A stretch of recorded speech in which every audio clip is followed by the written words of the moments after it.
Nah, campur tangan dari sistem ekonomi liberal ini, campur tangan pemerintahnya itu sangat minim. Itu didasari dari pemikiran Adam Smith tadi tentang bagaimana sistem mekanisme pasar itu bekerja dengan sendirinya. Jadi dia menyeimbangkan perekonomian itu dengan sendirinya. Jadi memang kegiatan berdagang, menjual, membeli itu dibiarkan saja. Jadi terjadi perdagangan bebas itu dibiarkan saja. Sehingga penjual bebas untuk menjual barangnya tanpa campur tangan atau gangguan dari pemerintah. Jadi pemerintah itu minim sekali ambil andil dalam perekonomian.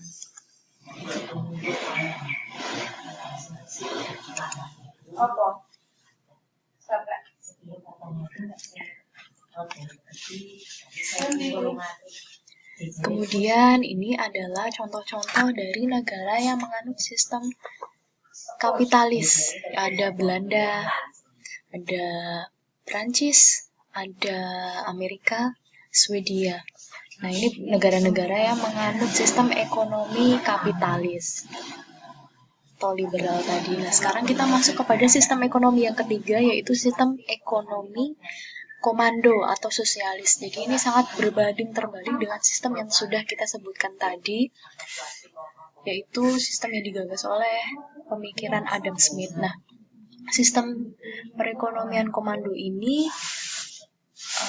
didasarkan dari pemikiran Karl Marx. Jadi Marx ini sangat menentang sistem perekonomian kapitalis. Nah, jadi Marx ini salah satu pelopor dari gerakan sosialis.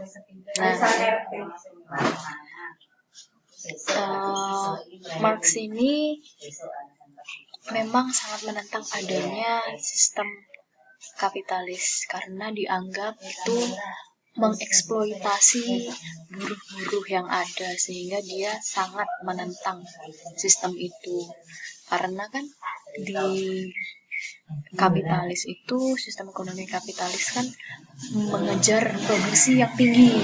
Jadi kan semuanya berlomba-lomba untuk memproduksi barang yang banyak dengan kualitas yang tinggi untuk dapat bersaing dengan yang lain, dengan produsen lain, dengan cara meningkatkan produktivitasnya.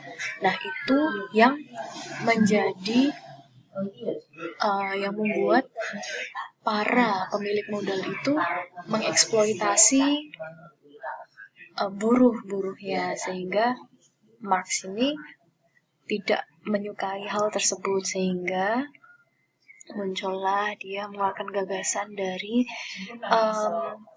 gerakan sosialis. Nah, pada umumnya gerakan sosialis ini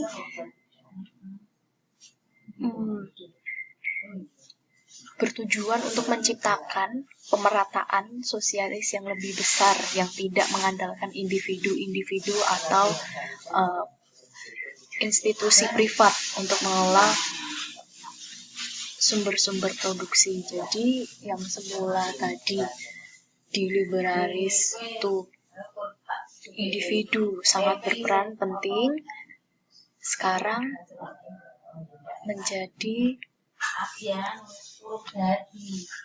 individu itu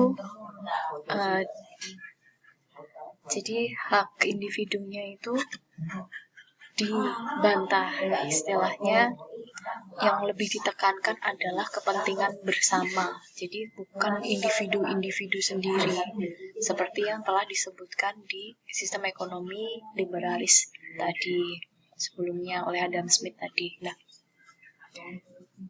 yang sebelumnya di ekonomi liberal atau kapitalis, pemerintah itu kurang mengambil peran Nah, di sistem ekonomi sosialis, justru pemerintah itu sangat ambil andil dalam perekonomian. Jadi sangat mengatur perekonomian. Di sistem liberal, pemerintah itu hanya sebagai pengawas saja.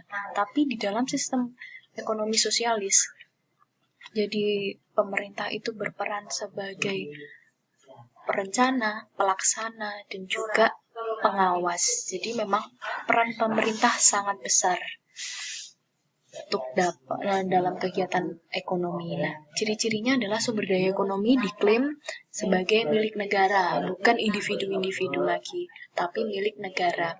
Kemudian campur tangan pemerintah sangat tinggi.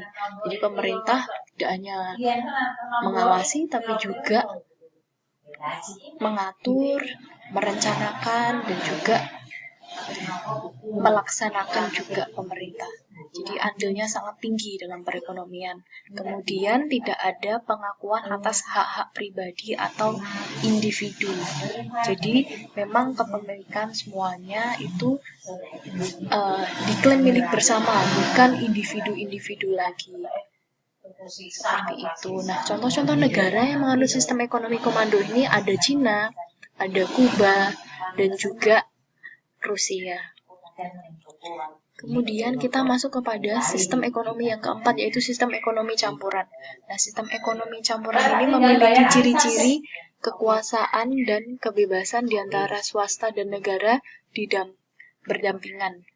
Jadi kekuasaannya tidak hanya swasta saja, tidak hanya pemerintah saja, tapi seimbang. Jadi mereka berdampingan dalam mengatur kegiatan ekonomi. Kemudian sumber daya ekonomi dimiliki swasta dan individu, sedangkan sumber daya yang menguasai hajat hidup banyak orang dikuasai oleh pemerintah. Nah, sumber daya yang menguasai hajat hidup orang banyak itu seperti yang diperlukan untuk memenuhi kebutuhan publik, kebutuhan bersama itu seperti juga ada listrik, ada air, ada gas dan juga seperti minyak bumi, itu semua dikuasai oleh pemerintah karena itu menyangkut hajat hidup orang banyak. Nah, seperti itu adalah ciri-cirinya. Kemudian Indonesia sendiri menerapkan sistem ekonomi campuran. Jadi Indonesia tidak menganut sistem ekonomi komando atau sosialis maupun sistem ekonomi liberal, tapi sistem ekonomi campuran. Nah, Indonesia sistem ekonomi campuran yang disebut dengan sistem ekonomi Pancasila. Jadi sistem ekonomi yang mendasarkan pada nilai-nilai Pancasila. Jadi menghayati nilai-nilai Pancasila dalam melaksanakan kegiatan ekonomi. Nah, kita kenal juga sebagai sistem ekonomi kerakyatan, yaitu sistem ekonomi yang berasas kekeluargaan dengan mengutamakan kepentingan rakyat, dari rakyat, oleh rakyat, dan juga untuk rakyat. Jadi sistem ekonomi yang Indonesia terapkan itu adalah sistem ekonomi kerakyatan yang memihak kepada rakyat dan langsung dirasakan oleh rakyat. Seperti itu. Itu sama dengan karena Indonesia itu negara yang demokratis, sehingga sistem ekonominya juga harus demokratis. Dan yang paling sesuai adalah sistem ekonomi kerakyatan. Nah, makna dari sistem ekonomi kerakyatan itu ada dua, yaitu rakyat berkesempatan aktif dalam kegiatan ekonomi dan hasilnya langsung diterima rakyat. Jadi, kegiatan ekonomi itu oleh rakyat, dikelola oleh rakyat, dari rakyat, untuk rakyat, semuanya langsung dirasakan oleh rakyat, dan juga yang berperan aktif di situ juga rakyat. Nah, yang kedua adalah meningkatkan produktivitas dan daya beli masyarakat. Nah, dari kegiatan ini, kegiatan ekonomi ini diharapkan meningkatkan produktivitas masyarakat dan juga daya beli masyarakat itu akan meningkat. Seperti itu. Jadi memang ditujukan untuk itu. Nah, Itu tadi telah disebutkan beberapa sistem ekonomi yang ada. Mungkin sekian presentasi dari saya. Jika ada kesalahan, kurang lebihnya mohon maaf. Sekian dan terima kasih.